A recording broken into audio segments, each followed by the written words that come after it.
One goal, that's all it takes. The ball hits the net. 80,000 people lose their minds. Players pile on top of each other. The goalkeeper sinks to his knees and then silence.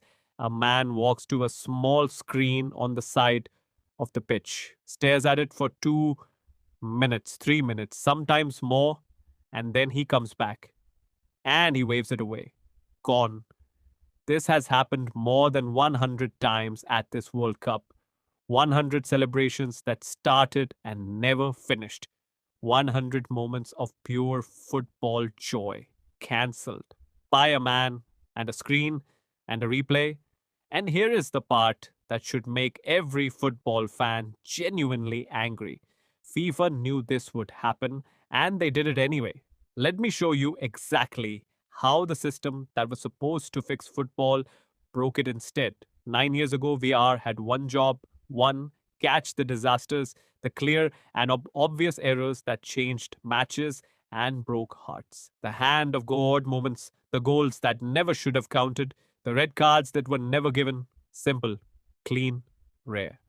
The original designers said it in 5 words: minimum interference, maximum benefit. Say those words again: minimum interference, maximum benefit.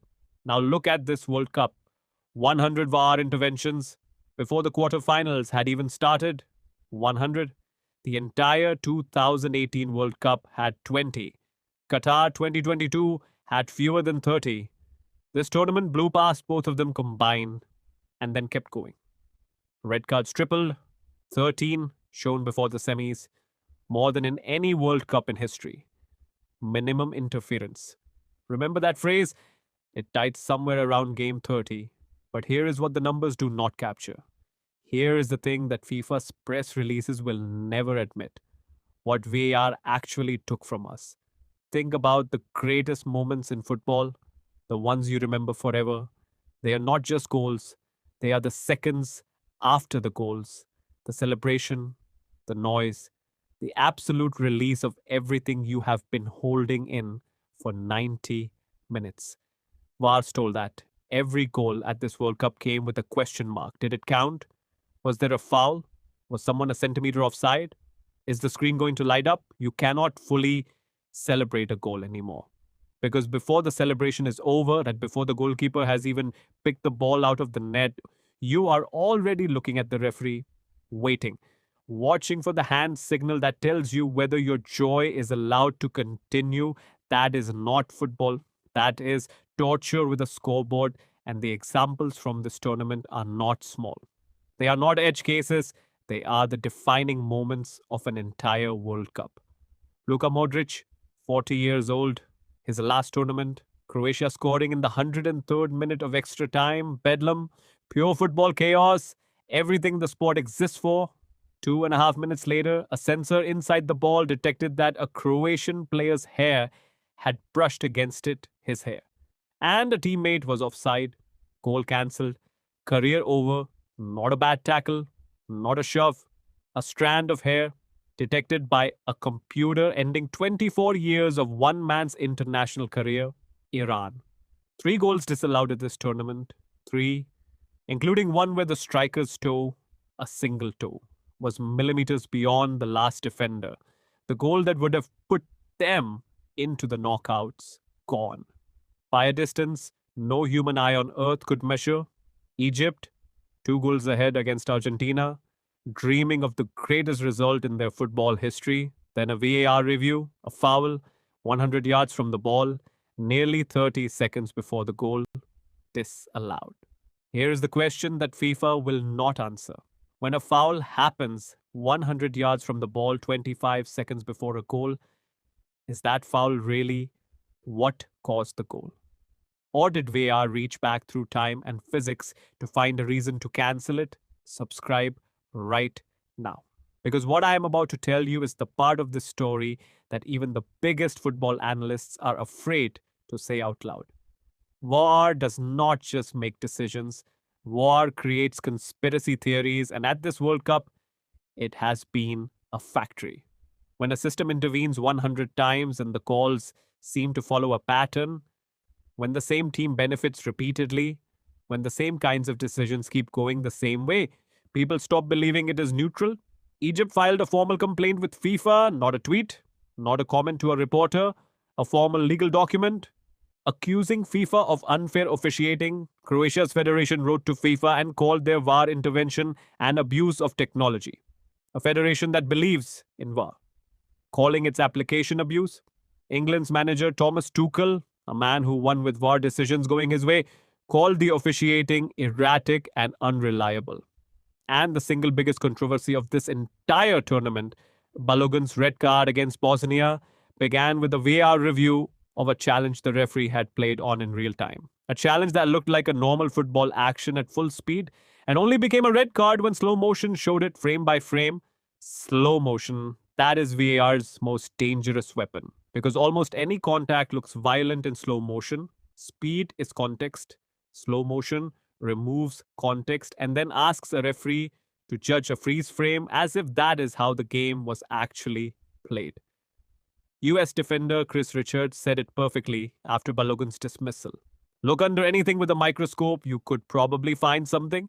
He is right. If you examine any goal, any tackle, any corner in enough forensic detail, you will always find a technicality, a hair, a toe, a millimeter. A contact that happened 20 seconds before the ball crossed the line.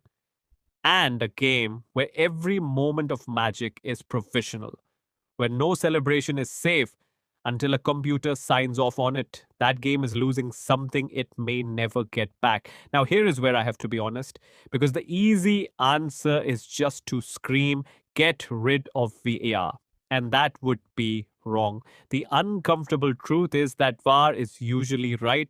Most of those 100 interventions corrected genuine errors. Balogun's challenge really was dangerous when you saw it slowed down. Some of those disallowed goals really were offside. VAR exists because of real moments of injustice that everyone agrees were unacceptable. Bruce Arena, who coached the United States at the 2002 World Cup, still carries the memory of a blatant German handball on the goal line that went uncalled. It put Germany through. It put America out. He said, I wish we had VAR in 2002. We might have made the semi-finals. He is not wrong. Nobody actually wants to go back to the hand of God era. Nobody wants cheats to get away with it because a referee was standing in the wrong place. But here is the thing. Technically correct and right for the game are two different things. And FIFA has confused them completely, catastrophically. A hair follicle is technically offside. But ending Modric's career on a hair follicle is not right for the game. A foul 25 seconds before a goal is technically a foul. But disallowing a goal for a foul that happened 100 yards away and nearly half a minute earlier is not right for football. The problem is not that VAR makes mistakes. The problem is that FIFA gave VAR too much reach, too much time, too much slow motion, and no instruction to ask the most important question of all. Is this right for the spirit of the game? There is a solution. It has been proposed by referees, analysts, and former players across this entire tournament. Give referees back the discretion to look at a technically correct call and say, no, that is not the spirit of the game. Play on. Let human judgment overrule the computer when the computer is technically right but obviously wrong. Whether FIFA has the humility to do that after spending 9 years and enormous amounts of money building the system is the real question. Because here is what this tournament has actually produced. A machine that is usually right and universally hated.